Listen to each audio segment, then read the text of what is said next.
नमस्कार, सुस्वागतम. खडू फळ्यावर शिकवण्याचं युग आता संपलं आहे. खडू फळ्याचा जमाना झाला पुराणा.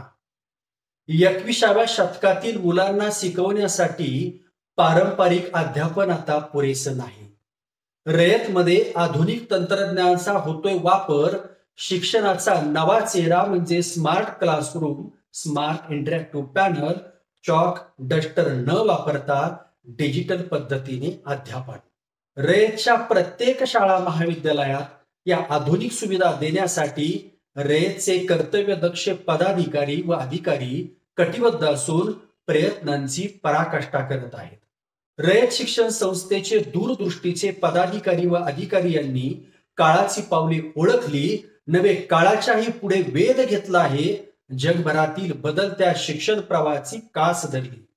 रयत म्हणजे कर्मवीर डॉक्टर भाऊराव पाटील यांच्या स्वप्नातील ज्ञान, विज्ञान आणि सुसंस्कार यांचं Jnanpith.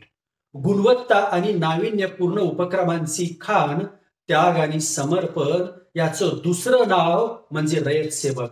Digital classroom, e learning अध्यापन, सर्वोत्तम प्रयोगशाळा, समृद्ध ग्रंथालय, संगणक प्रयोगशाळा, स्पर्धा परीक्षा तयारी आणि पारंपरिक शिक्षणासोबत आता AI कोर्स. सर्व डिजिटल साधनांची एकत्रित सुविधा आहे. Interactive panel, interactive board, smart board आणि डिजिटल बोर्ड याला असंही म्हटलं जातं. कलरफुल 2D, 3D आकार, ॲनिमेटेड व्हिडिओ, विज्ञान प्रयोग, नकाशे, आकृत्या, आलेख, पॉवर पॉइंट प्रेझेंटेशन एवढेच नव्हे तर YouTube, फेसबुक, इंस्टाग्राम यावरील शैक्षणिक व्हिडिओ सुद्धा दाखवले जातात.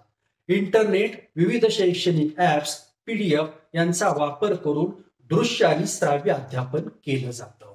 टच स्क्रीनद्वारे सहभाग, विद्यार्थी स्क्रीनवर थेट उत्तर देऊ शकतात, आकृती काढू शकतात. यामुळं विद्यार्थ्यांचा सहभाग वाढतो. मोठा HD स्क्रीन असल्यामुळं स्पष्ट ध्वनीमुळं वर्गातील प्रत्येक विद्यार्थ्याला माहिती समजते. शिक्षकांचे लेक्चर रेकॉर्ड सुद्धा करू शकतात, जे विद्यार्थी पुन्हा पाहू शकतात. शिक्षण आता स्मार्ट, रंजक आणि प्रभावी. ऑडिओ व्हिज्युअल मुळे प्रत्येक विषय होतोय आता सोपा. शिकणं आता मजेदार झालंय. रयत मधील बहुजनांची मुले मुली घेत आहेत स्मार्ट शिक्षण. कर्मवीरांचे ज्ञानपीठ आता शक्तीपीठ ठरले आहे. आपले समाधान हेच आमचे ध्येय. तेव्हा त्वरा करा, सुवर्ण संधीचा फायदा घ्या आणि आपल्या मुला मुलींच्या उज्ज्वल भविष्यासाठी आजच जवळच्या रयत शाळा महाविद्यालयात प्रवेश निश्चित करा.